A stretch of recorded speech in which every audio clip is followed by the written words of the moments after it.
오늘 말씀은 여호수아서 24장 14절에서부터 18절까지 말씀 보겠습니다.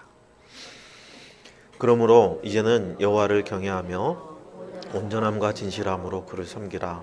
너희의 조상들이 강 저쪽과 애굽에서 섬기던 신들을 치워버리고 여호와만 섬기라. 만일 여호와를 섬기는 것이 너희에게 좋지 않게 보이거든 너희 조상들이 강 저쪽에서 섬기던 신들이든지 또는 너희가 거주하는 땅에 있는 아모리 족속의 신들이든지 너희가 섬길 자를 오늘 택하라.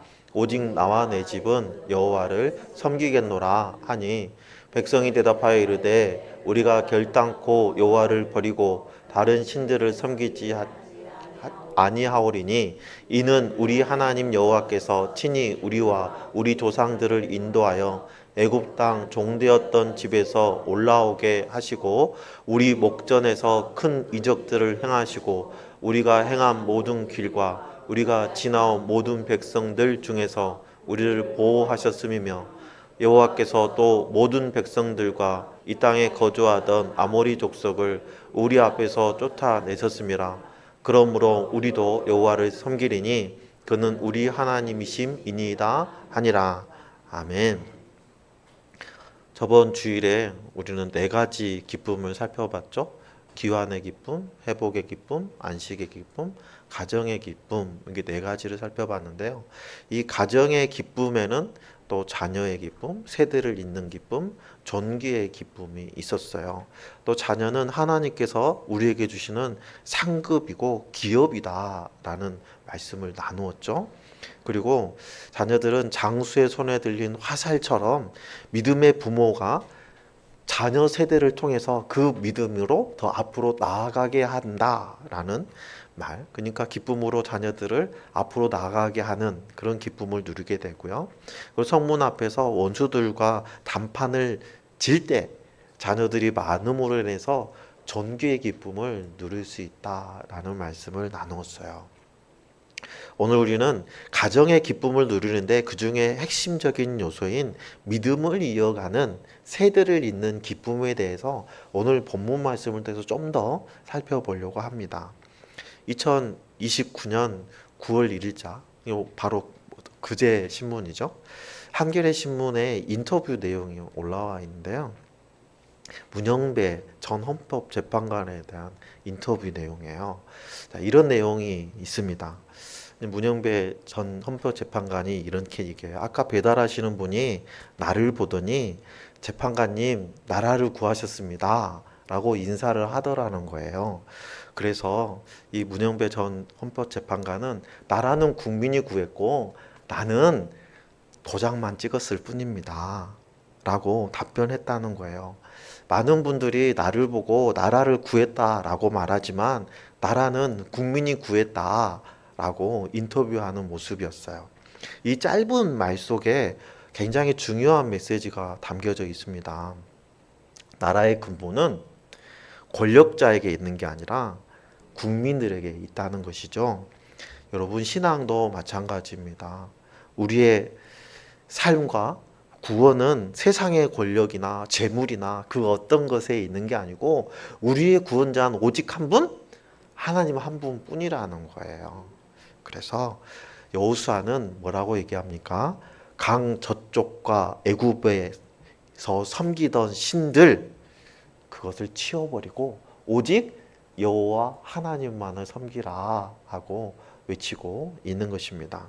그렇다면 여호수아가 이스라엘 백성들에게 전했던 이 말씀은 어떤 상황 속에서 이야기되었던 것이고 또 이 본문 속에서 모세가 죽은 후에 여호수아가 이스라엘 백성들을 어떻게 인도하여 내었고 지금 이 순간 여호수아가 마지막으로 어떤 권면을 남겼는지에 대해서 오늘 본문을 통해서 우리가 함께 살펴볼 거예요.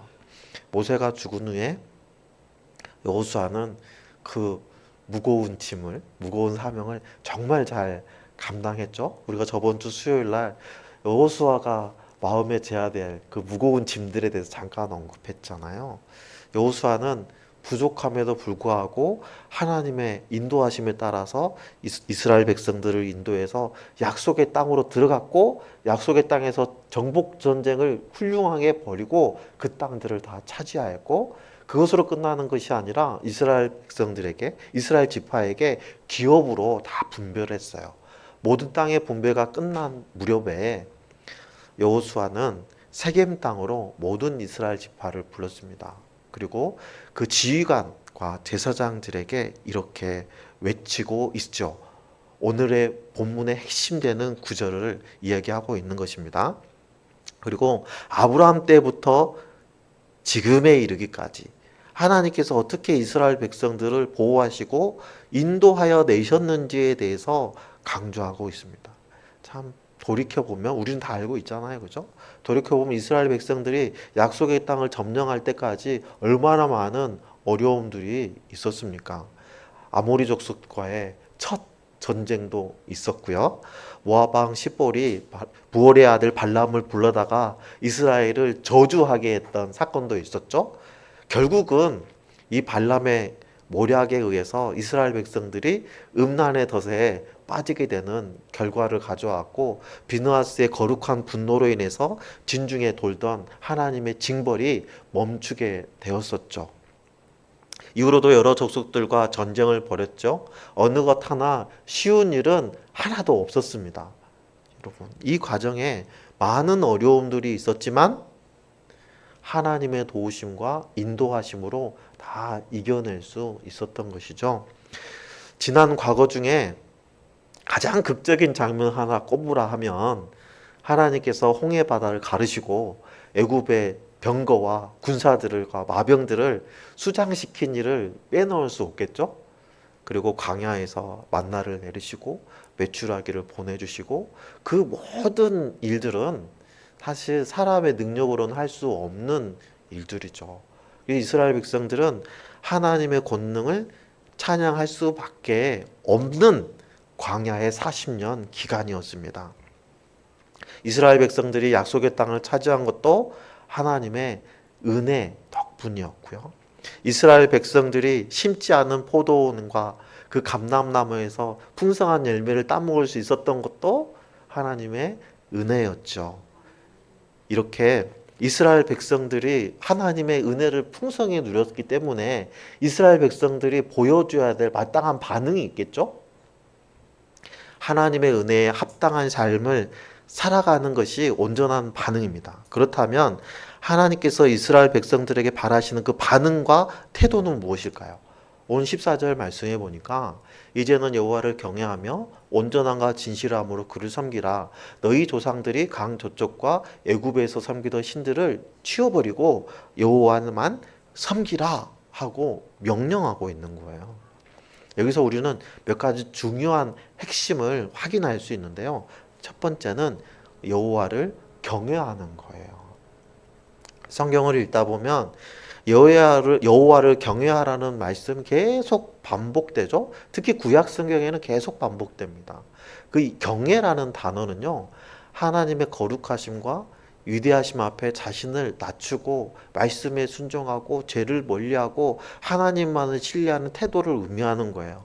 하나님을 경외하다는 것이 단순히 하나님을 두려워하는 감정만의 얘기가 아니죠. 따라서 이 경외심이 온전함과 진실함으로 하나님을 섬기게 하는 바탕이 되는 것입니다. 하나님을 경외하는 사람들에게 나타나는 특징은요, 하나님의 말씀에 순종하고 죄를 멀리하고 하나님의 말씀에 순종해서 하나님만을 의지하는 거예요. 하나님을 경외함이 거룩함으로 연결되는 신약성경 구절을 찾아보면 고린도 후서 7장 1절 말씀을 찾을 수 있는데요. 같이 한번 읽어볼까요? 그런즉 사랑하는 자들아, 이 약속을 가진 우리는 하나님을 두려워하는 가운데서 거룩함을 온전히 이루어 육과 영의 온갖 더러운 것에서 자신을 깨끗이 하자라고 말씀하십니다. 그렇다면 여러분은 하나님을 경외하는 마음으로 살아가고 있다고 자신할 수 있습니까? 예배당 문을 열고 목례를 하고 들어오시는 성도님들이 있어요. 저보고 인사하는 게 아니에요. 제가 없어도 예배당 문을 열고 목례를 하고 들어오십니다. 왜 그러냐면요, 이 자리는 하나님이 임재하시는 곳이다 라는 믿음의 고백이 있기 때문이에요. 내 눈에 보이지는 않지만 이미 하나님께서 먼저 와서 기다리고 계신다는 마음이 있기 때문에 예배당 문을 열 때도 푹 여는 게 아니라 조심히 열고 공손하게 목례를 하고 들어와서 앉아서 묵도록 예배를 준비하는 거예요. 여러분, 주님의 임재를 확신하고 예배당에 들어와서 기도로 준비하면서 예배를 드리는 사람과 그런 인식을 전혀 하지 않고 발로 툭 문 열고 들어와서 수다를 막 떨고 시끄럽게 떠들다가 예배를 드리는 사람, 분명한 차이가 있겠죠. 하나님의 임재를 믿는 사람은 하나님의 임재를 반드시 경험하게 됩니다. 하나님을 만나기를 갈급한 사람들은 하나님 예배의 자리에서 반드시 만나주세요. 여러분, 저 또한 예배자입니다. 여러분도 예배자이고 저도 예배자인데 각각 받은 달란트가 다르고 각각 하나님께서 우리에게 주신 사명이 다르고 직분이 다르기 때문에 각자의 위치에서 각자의 모습으로 하나님을 예배하는 거예요. 여러분, 오늘 본문에 여호와를 경외하라 하는 이 명령은요, 온전함과 진실함으로 그를 섬기라 하는 말과 연결되고 있어요. 오늘 본문에서 우리가 알아야 될 중요한 핵심 그 두 번째는 온전함과 진실함으로 하나님을 섬긴다는 거예요. 여기서 온전함이라는 거는요, 흠없고 완전하다는 뜻이에요. 분열되거나 나뉘어지지 않은 마음 전체를 의미하는 거예요. 그러니까 내가 하나님을 섬기러 예배당에 나왔는데 마음 한 구석은 다른 곳에 가 있지 않다는 거예요. 하나님과 그 어떤 신뢰의 대상을 함께 섬기지 않는다는 거예요. 내 마음이 세상의 욕망과 섞이지 않고 오로지 하나님께만 집중하여서 하나님께 예배를 드린다라는 의미죠. 다른 말로 하면 전적인 헌신을 의미하는 것입니다. 그리고 진실함이라는 거는요, 진리, 신실함, 성실함의 의미를 가지고 있어요. 단순히 겉모습을 이렇게 거룩한 척 하는 걸 말하는 게 아니에요. 말뿐만 아니라 우리의 속사람까지 우리의 삶 속에서 나오는 그 모든 성실함과 신뢰를 의미하는 것이 진실함이라는 말이에요. 따라서 우리가 온전함과 진실함으로 하나님을 섬긴다는 것은 하나님을 섬길 때 우상과 혼합되지 않은 그 어느 불순물이 섞이지 않은 그 순전한 마음과 겉과 속이 일치된 그런 진실함을 가지고 하나님을 예배한다라는 의미예요. 이 말씀은 예수님께서 사마리아 성에서 너희가 영과 진리로 예배할 때가 오나니 곧 이때라 말씀하셨는데 그 말씀과 일치합니다. 요한복음 4장 24절, 하나님은 영이시니 예배하는 자가 영과 진리로 예배할지니라. 아멘. 예배는, 진정한 예배는 장소에 제한받지 않는다는 거예요. 진정한 예배는 형식에 있지 않다는 거예요. 성령의 역사 가운데 마음과 내 영과 힘과 모든 것을 집중해서 하나님께 예배 드리는 것을 의미하는 거죠. 진리로 예배한다는 거는요, 복음, 다시 말하면 그리스도 예수의 은혜 안에서 순전함으로 하나님께 예배 드린다는 거예요. 여러분, 예수님의 비유를 이렇게 듣다 보면 순전한 한 나드라는 표현이 반복돼서 나옵니다. 한 나드라고 해도 될 텐데 왜 굳이 순전한이라는 말을 붙였을까요? 불순물이 섞이지 않는 그 순전한 신앙을 우리에게 요구하시는 거예요. 여러분, 그러므로 오늘 본문에서 말씀하시는 이 온전함, 이거는 내 온 마음을 다해서 영적인 헌신을 말씀하는 거고요. 진실함이라는 것은 진리에 합당한 예배를 드리는 예배자의 자세를 의미하는 거예요.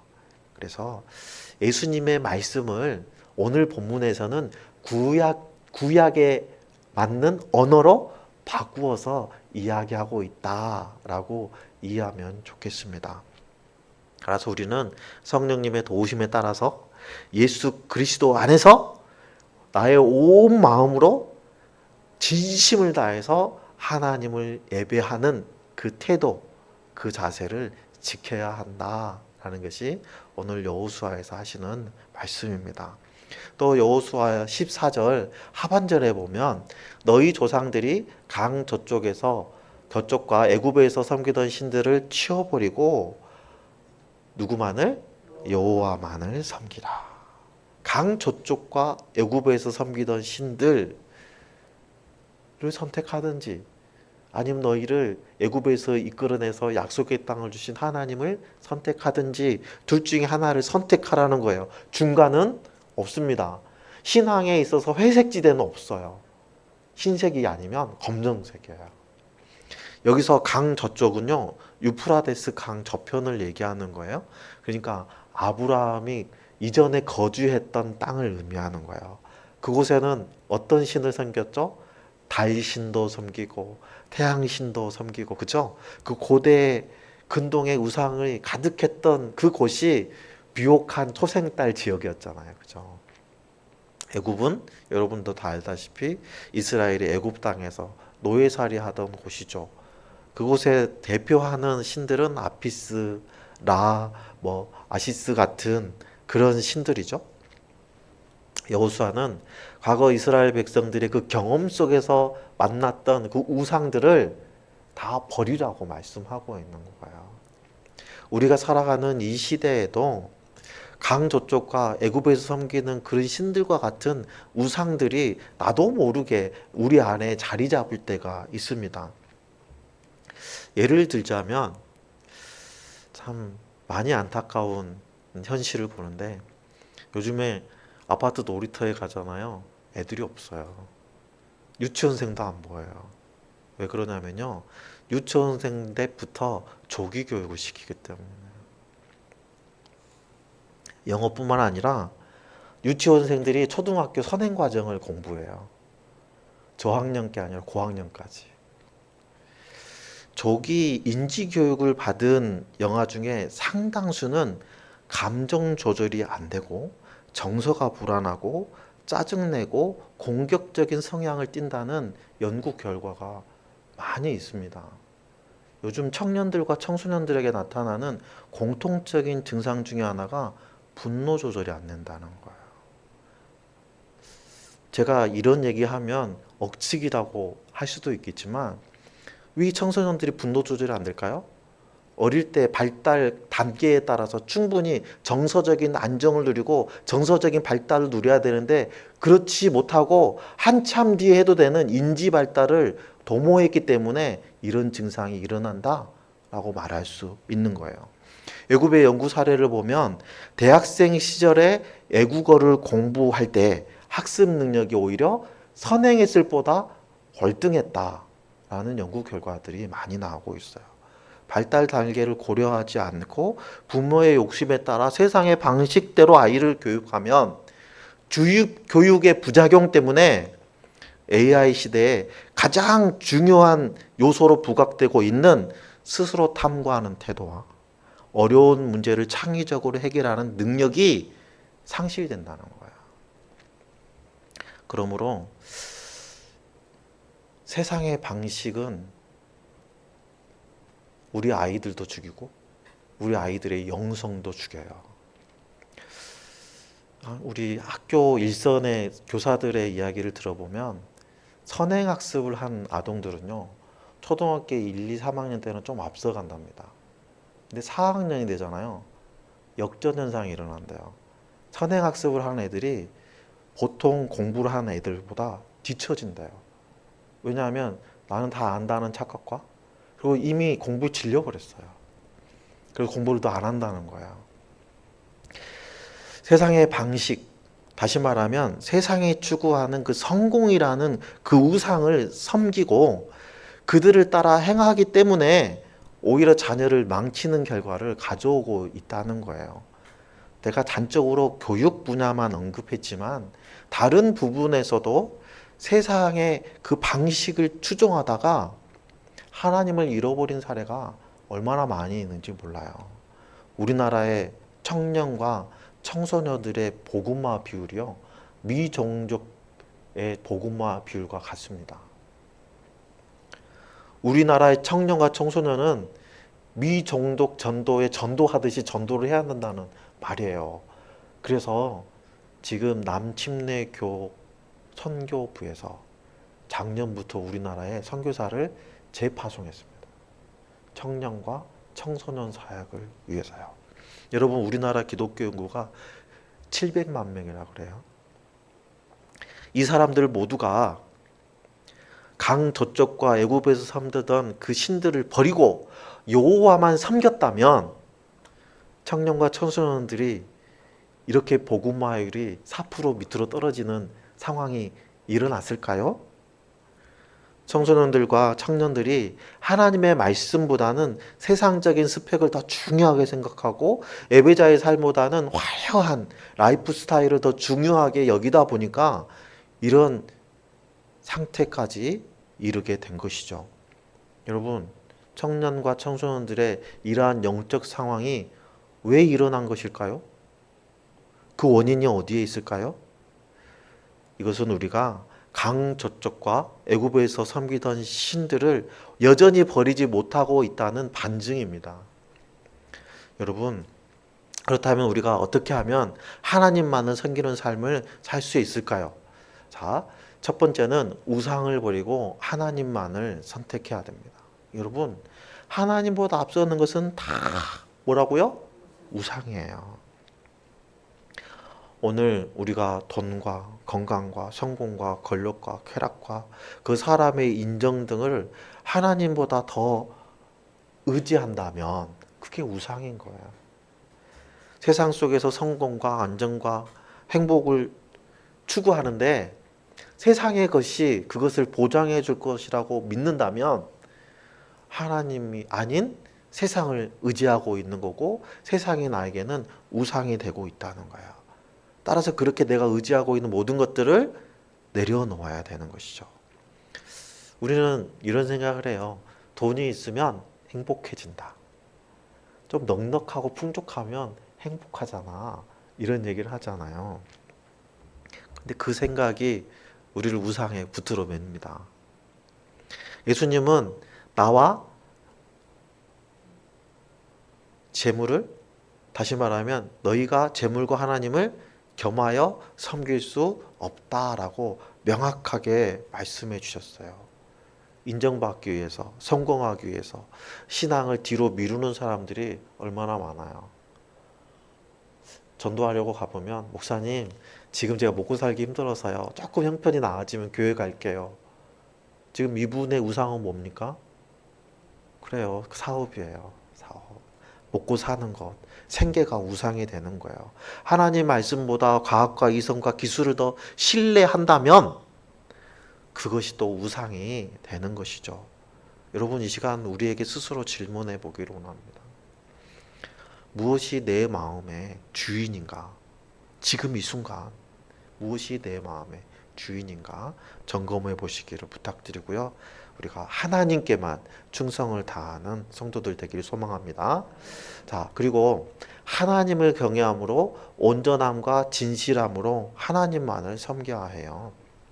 오늘 본문은 하나님을 경외하고 온전함과 진실함으로 섬기라 하고 명령하고 있잖아요. 여러분, 경외는 사랑과 존경과 거룩한 두려움을 의미하는 거예요.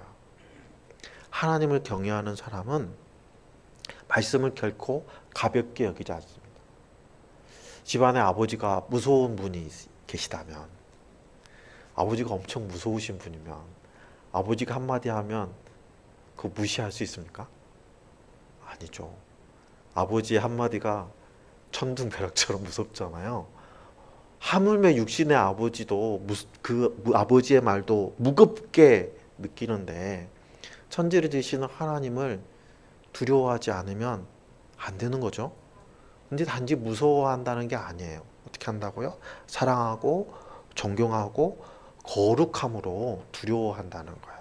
하나님을 경외하는 사람은 말씀을 결코 가볍게 여기지 않고 그 말씀에 순종하고 하나님 앞에 정직함으로 살아갑니다.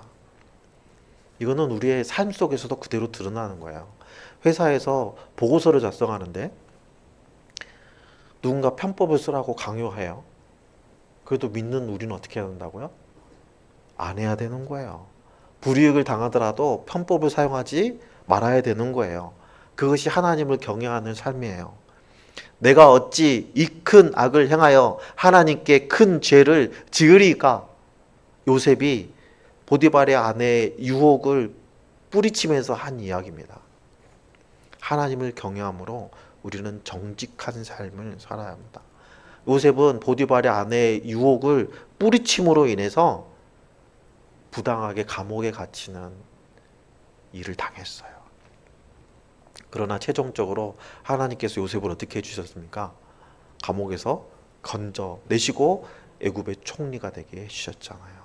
결국 타협하지 않은 그 정직한 길이 복된 길이 되었습니다. 자, 세 번째는 언약을 기억해서 가정과 공동체를 세워야 되는 거예요. 15절에 여호수아는 뭐라고 고백하죠? 오직 나와 내 집은 여호와를 섬기겠노라 하고 결단하고 있습니다. 여러분, 여기서 나와 내 집이라는 말이 나오죠. 나 혼자만의 신앙이 아니라는 거예요. 누구랑? 내 집, 내 가족이랑 함께 신앙생활을 하겠다는 거예요. 개인의 선택이 아니라는 겁니다. 공동체의 결단이 돼야 된다는 거예요. 여러분, 간수가 회심해서 바울에게 내가 어찌해야 구원을 얻을 수 있겠습니까? 할 때 바울이 뭐라 그랬어요? 주 예수를 믿으라. 그래야 하면 너와 누가? 내 집이 구원을 얻으리라 했잖아요. 우리의 구원은 개인적인 구원이 아니에요. 우리의 구원은 공동체적인 구원인 거예요. 그래서 우리는 믿음의 결단을 함께 할 수 있어야 됩니다. 여러분, 부모가 장수와 같이 믿음에 굳게 서서 가정 예배도 드리고 또 교회 공동체와 함께 여호와만을 섬기기로 약속하면 세대를 이어가는 믿음의 가문을 함께 세워갈 수 있는 거예요. 자, 네 번째, 하나님의 은혜를 기억하는 겁니다. 오늘 본문 17절부터 18절까지는 어떻게 지금까지 하나님께서 이스라엘 백성들을 보호하시고 인도하셨는가에 대해서 쭉 기록하고 있습니다. 배은 망덕한 삶을 살지 않기 위해서라도 하나님의 은혜를 기억해야 되는 거예요. 여러분, 하나님의 은혜를 기억하기 가장 좋은 방법이 뭘까요? 성경 시대에는 하나님께서 우물을 파괴하시고 돌을 쌓게 하시고 무지개도 하늘에 걸어두시고 여러 가지 기억할 수 있는 장치를 주셨잖아요. 현대는 우리에게 뭘 주셨죠? 말씀을 주셨어요. 기록된 말씀. 그리고 우리가 기록된 말씀을 가지고 하나님의 은혜를 기억하기에 가장 좋은 방법 중에 하나가 가정 예배예요. 가정 예배를 드리면 우리 나눔지에 뭐라고 기록되어 있냐면 가족의 감사를 감사 노트에 기록하라고 되어 있죠. 하다못해 단체 톡방이라도 계속 올리는 거예요. 그러면 그 톡방에 감사 일지가 돼 가는 거죠. 그래서 전에 한번 제가 가급적이면 단체 톡방보다는 밴드가 좋습니다. 가족 밴드에 올리세요 라는 말을 했잖아요. 그럼 밴드가 감사 노트가 되는 거거든요. 감사 일기가 되는 거예요. 그 감사 일기가 쌓이면 그 집안에, 그 가문의 신앙의 기념비가 되는 것입니다. 신앙의 기념비가 하나님의 은혜를 기억하게 해주는 겁니다. 대를 이어서 하나님의 은혜를 기억하고 믿음의 가문으로서 지켜갈 수 있게 되는 거예요. 여러분, 강저평과 애굽에서 섬기던 신들을 버리라 하고 명령했잖아요. 오늘 나의 가정과 일상에서 반드시 버려야 될 옛 습관, 그 세상적인 가치, 숨겨진 우상은 무엇인지를 여러분들이 곰곰이 생각해 보시기 바랍니다. 이러한 질문을 통해서 스스로를 점검한 후에 우리가 할 수 있는 믿음의 고백이 있어요. 뭐냐면요. 안 적어놨네. 18절 말씀에 그러므로 우리도 여호와를 섬기리니 그는 우리의 하나님이십니다. 하나님은 우리의 하나님이십니다. 이 고백이 우리의 고백이 되어야 될 줄로 믿습니다.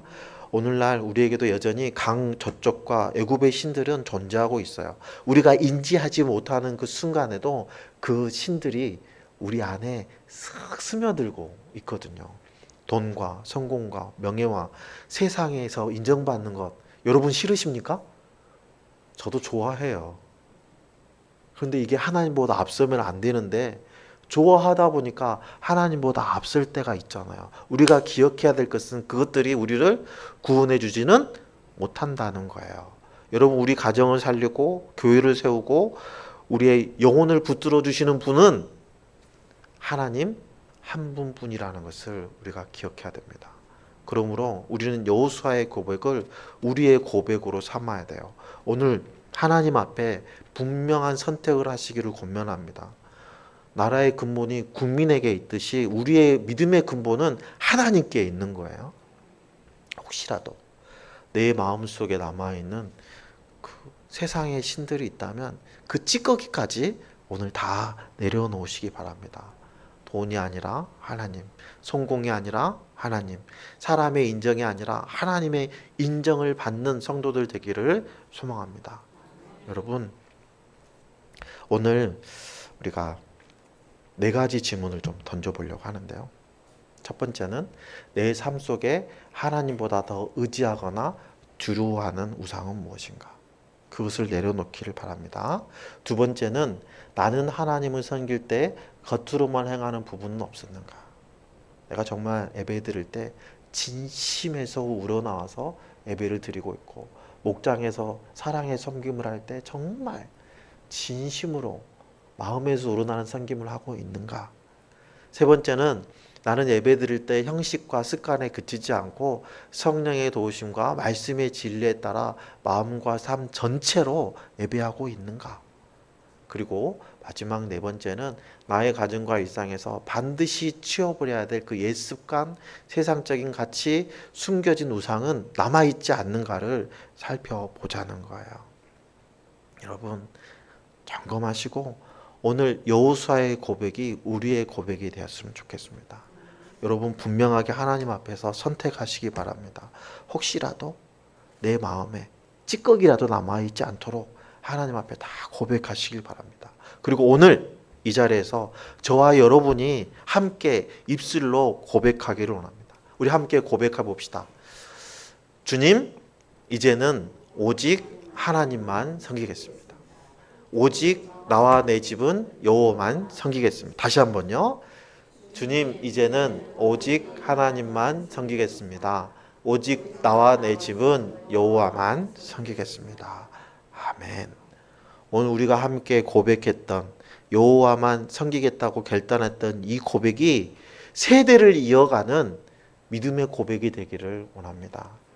이것이 여러분의 가문의 고백이 되어서 여러분의 가정이 믿음의 명문 가문으로 세워지기를 예수님의 이름으로 축원합니다. 우리